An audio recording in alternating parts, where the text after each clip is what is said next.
My name is DeJuan Clay. I am a teacher in Howard County School Systems. I run the alternative ed program.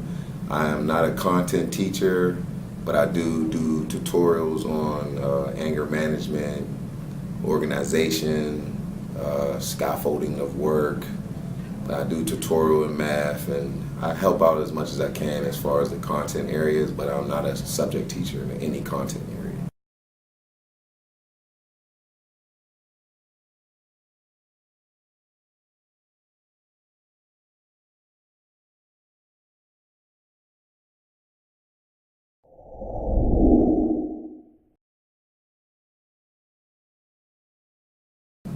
I grew up in Pittsburgh, PA, had a great childhood. I was a single child for 10 years until my little sister came.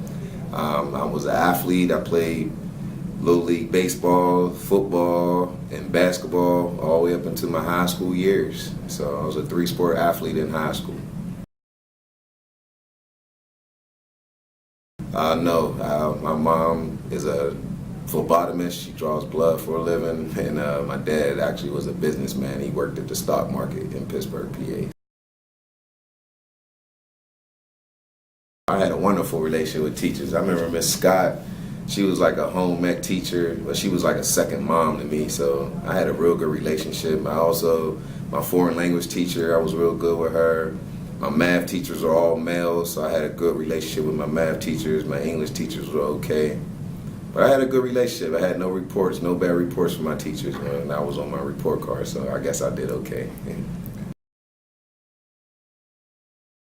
As a child, my dream profession, like any other black male in America, we wanted to play professional sports. Why not? I was a three-sport athlete. I went to college for football, so my desire was to get drafted and go play professional football, but that dream didn't come true.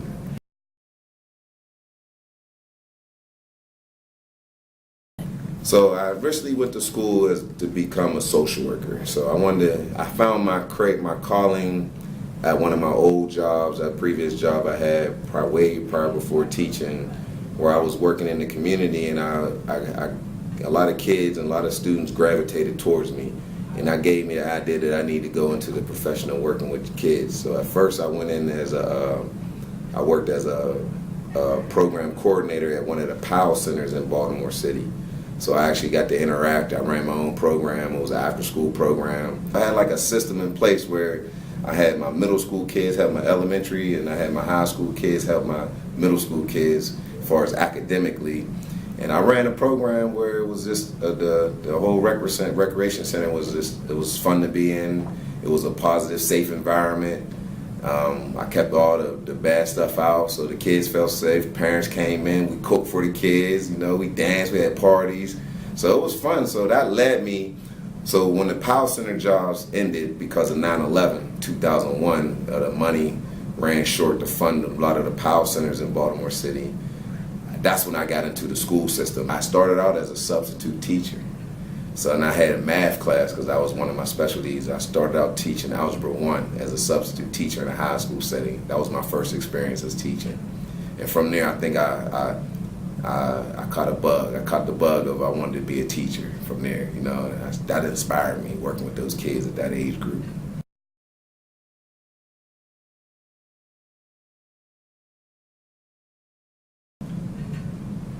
I think my favorite thing about it is the feedback I get from my students after they leave high school, when they leave. And I see them in the community, I see them at work, and they still call me Mr. Clay.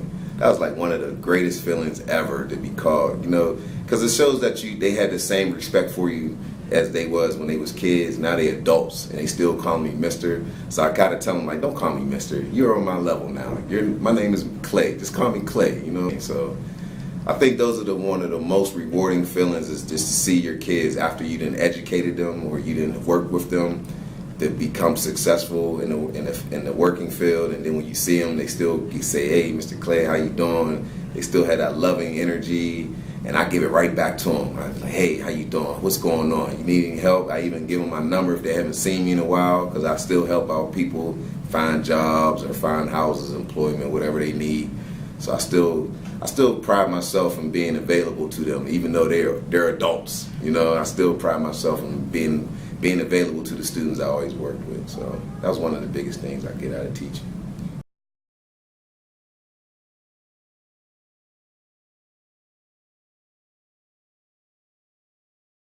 On a regular school day, so I come in here about 7 o'clock and I do after school training with the football team on Mondays, Tuesdays, and Thursdays. So my day usually ends here at 4. So I work 7 a.m. to 4 p.m. and I get home probably about 4:30, 5 o'clock. And then I'm dealing with my family. Got my 3 babies at home, my wife to take care of. So that's what I do.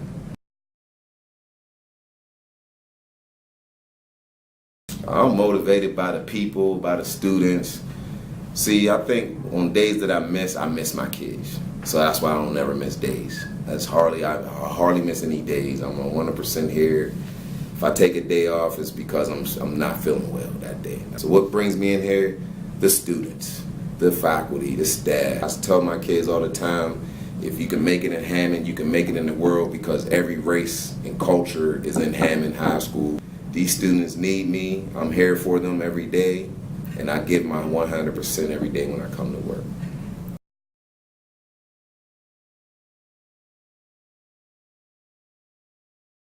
So I have a football background. Like I said earlier, I played 3 sports in high school. I went to college to play college football. So I've been a coach since the 1998. And I coached Pop Warner for 12 years. And I finally got the opportunity to coach high school.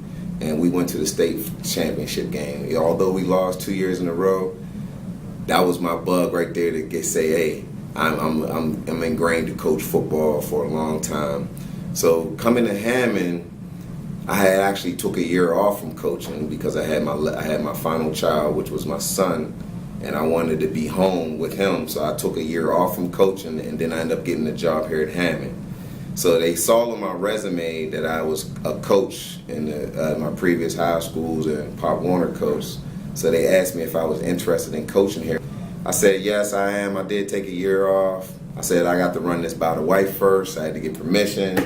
And what do you know? I got permission. My wife gave me the grace okay to coach, and now I'm a coach. This school needs a coach like Mr. Clay, because I feel like some of these kids need more motivating than other kids in this county. So that's why I coach.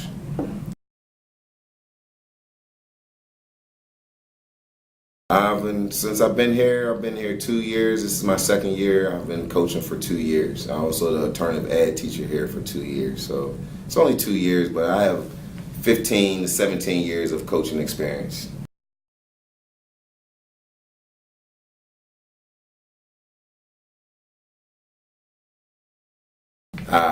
Between teaching, working, and let's not forget the family.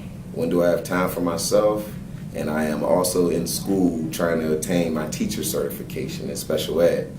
So I literally don't have any time for myself. So I'm sort of like you. I'm a student as well. I have a family. I have to work. I have to pay my bills. So I find time in the evening time when everybody's asleep, and I guess I did my work for that day in my classes, and I'm able to just sit and just collectively watch TV. So lately, the NBA playoffs has been on, so I've been catching the late night games of the NBA playoffs. So that's my free time. I don't really have too much free time with the schedule that I have. So I find it, though, I utilize it wisely.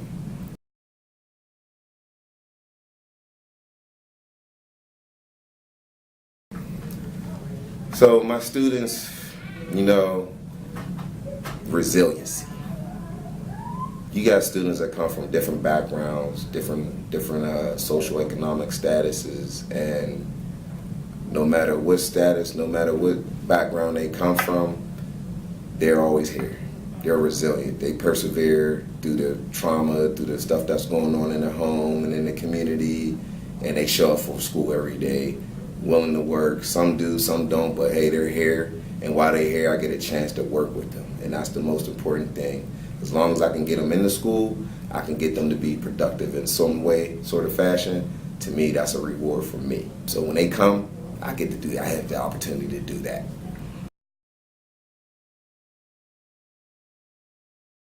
My expectation is them to make it through their day, to be successful, to be productive. So that's my expectation for them for the day. They know this coming to me. They understand that I do not play when it comes to the academics because that's their future. So they know, when they know that the teacher that they're coming to doesn't play about their future, they don't have the chance to play about their future in my classroom. They're about business. They're getting it done. So I pride myself in making sure that my students will stay about their business. Yeah, I give them a little leeway with the phones and stuff, but as long as I see them doing their work and they're making goals, they're accomplishing goals, they're setting goals and they're accomplishing their goals, I'm fine with the little bit of goals that they create for themselves and they accomplish in that week. Because you think about it, kids make goals all the time, but do they accomplish them? No. But if they do the littlest ones, they make the littlest goals. Like today, one goal for a student was to make it through his whole day without getting in trouble. Hey, if he did that, I'm rewarding him. Why? Because he's known to be a troublemaker. He went through a whole day without getting in trouble with anything. That's a positive reward for me, for him, and that's a good day, and I try to use that day as a starting tool for the next day. So we try to build upon days here. I do. Actually, maybe not so teaching, but about administrative.